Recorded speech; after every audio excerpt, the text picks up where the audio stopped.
আপনারা জানেন যে কিছুক্ষণ আগে জরুরি বৈঠকটা শুরু হয়েছে মাননীয় প্রধান উপদেষ্টার সভাপতিত্বে।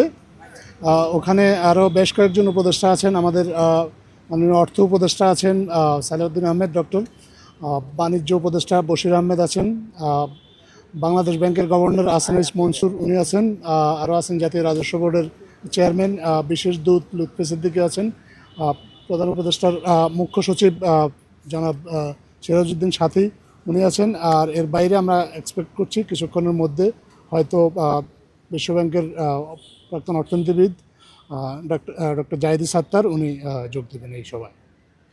সেক্ষেত্রে বৈঠক তো 7:30 হওয়ার কথা, এখন কি আগে শুরু হয়েছে? যেহেতু এটা আসলে একেবারেই অনানুষ্ঠানিক একটা বৈঠক এবং জরুরি ভিত্তিতে ডাকা হয়েছে, যারা উপদেষ্টা মণ্ডলীর অনেকেই ইতিমধ্যেই উপস্থিত হয়েছেন। আমরা আশা করছি যে ডক্টর খলিলুর রহমান উনিও যোগ দেবেন এই বৈঠকে।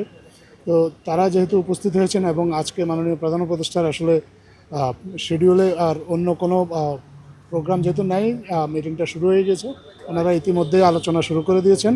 এর মধ্যে আরও দু একজন হয়তো বিশেষজ্ঞ এসে যোগ দেবেন। Thank you.